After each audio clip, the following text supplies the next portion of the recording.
ایک بار ضرور پڑھنا، ایک کڑوا سچ اور ایک درخواست۔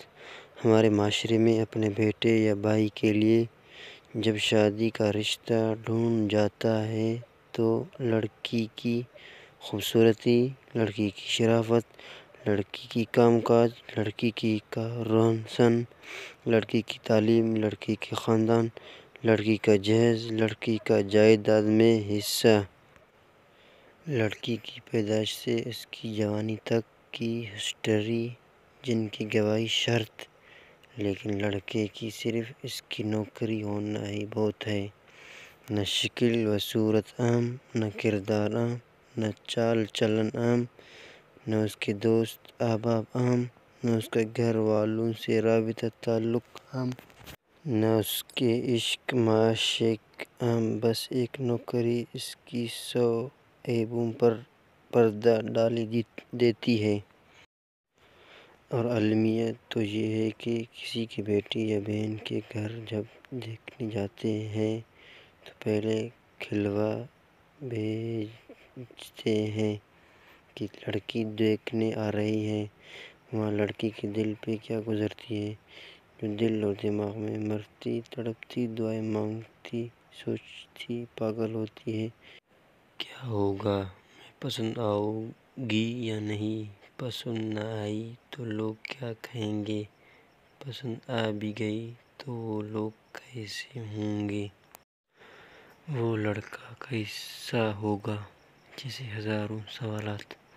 اور اوپر سے جہالت یہ ہے کہ لوگ کسی کی بہن بیٹی کو بلاتے ہیں، ان کو چلنے کا کہا جاتا ہے، جیسے منڈی میں بھیڑ بکریوں کو کچھ قدم چلا کر پسند کیا جاتا ہے، اس کے کمرے جا کر دیتے ہیں، ان کے گھر کو کھا پی کر اور واپس ایک میسج بھیج دیتے ہیں کہ معاف کرنا، ہمیں لڑکی پسند نہیں آئی۔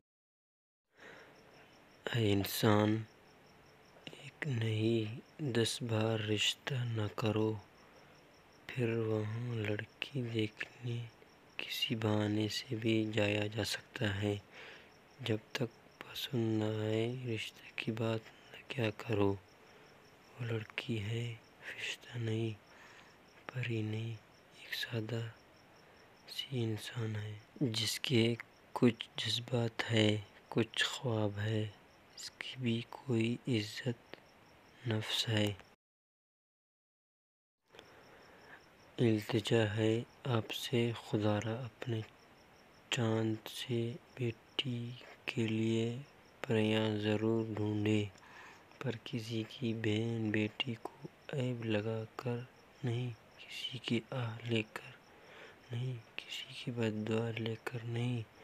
اچھی اور غریب لڑکیوں کو اپناؤ تاکہ آپ کے ذریعے کسی معصوم کی زندگی ہی سنور جائے۔ اللہ پاک سب بہن بیٹیوں کی نصیب ان کی سوچ سے بھی زیادہ خوبصورت رکھے، آمین یا رب العالمین۔